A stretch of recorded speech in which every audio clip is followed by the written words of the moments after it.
Nico is now gone. Welcome back. And less than an hour ago, the breaking news came out that Tennessee has decided to move off quarterback Nico from head coach John Hupel. Say that missing team meetings and practice on Friday was a big factor into that, the driving force of him departing.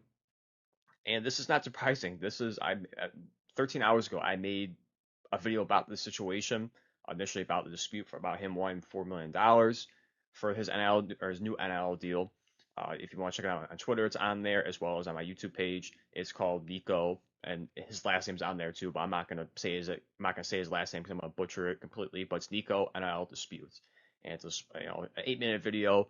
And in part in that one, I talked about how Nico has no leverage really because this is not the NFL. This is not where he's an elite quarterback and he can pressure a team to give him more money. This is the collegiate level where he's playing it with a big time program that to me will not have an issue finding someone. Will 2025 maybe a little bit of a step back because of the situation happening? Yeah, I'm sure there's a chance for that, but all these top programs are constantly getting 4 or 5 star recruits.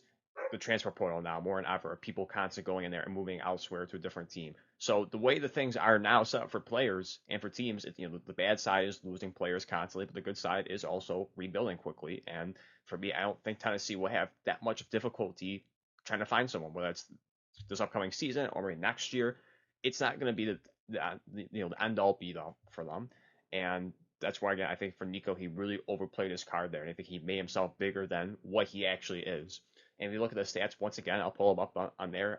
I show them onto that video, but I'll show them once again. These are subpar stats. These are not anything crazy. 2,600 yards passing, 19 touchdowns, 5 interceptions, 3 rushing touchdowns.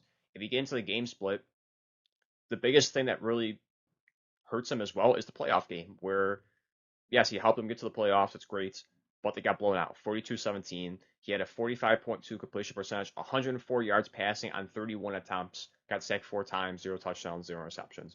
When you look at the big games he had, probably like 80% of his stats, 90% if you want, whatever you want to put it as, they all came against bad teams. You look at week 1, Chattanooga.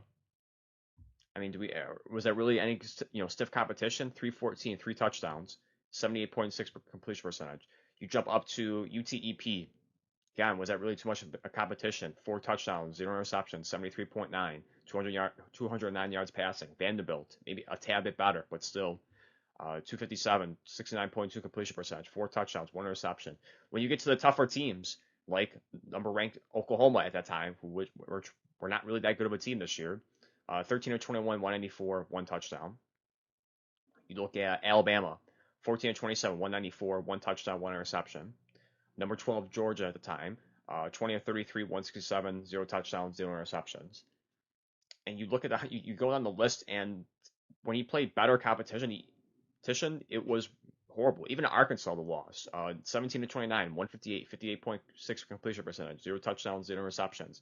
So you look at this, the vast majority of his stats come from Chattanooga, UTEP, Vanderbilt. Not really that much stiff competition. Outside of that, his stats would be horrendous. And again, it's a to tap all off once again for the playoffs. It was completely embarrassing for Tennessee. It was not even close to the eventual national champions of Ohio State. If you want to give them some credit for that they lost to the national champions in round 1. But again, Nico has no leg to stand on and asking for more money. Now, am I going to sit here and also say that he has no chance of getting the $4 million? I don't know. I mean, in the video as well, I mentioned that he was in contact with three schools: Colorado, Oregon, and Ohio State. Funny enough, with that, for Oregon, it would not surprise me because of all the money they throw around, especially with NIL deals, paying players. So I can't even rule it out because it wouldn't surprise me whatsoever for that. Ohio State, I don't see that whatsoever. I think they're comfortable with the quarterbacks they have there. And same thing for Colorado. They just brought in a 5-star quarterback and also the delivery quarterback from the transfer portal. So I look at these 3 teams and I don't really see any landing spots. Again, maybe Oregon, but outside of that, I mean, for him, it's unfortunate that he kind of overplayed his card. And this is an instance once again where if you don't like NIL deals, you don't like this new era of college football, this is your prime example of this, of a player getting too greedy, getting too full of himself, and demanding more money. And good for Tennessee. And I think for all of us, we could say good for Tennessee for standing up and saying, you know what, we're done, we're moving off of you.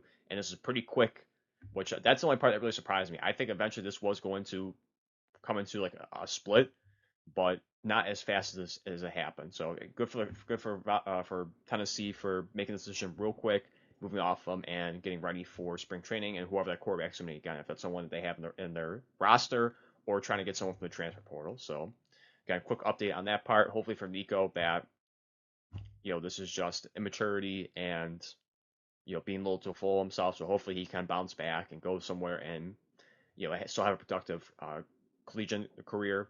And for Tennessee, hopefully they find their next guy for whether it's this year or next year, and they can still be one of the top contenders in college football, at least in the top 12 to make the playoffs.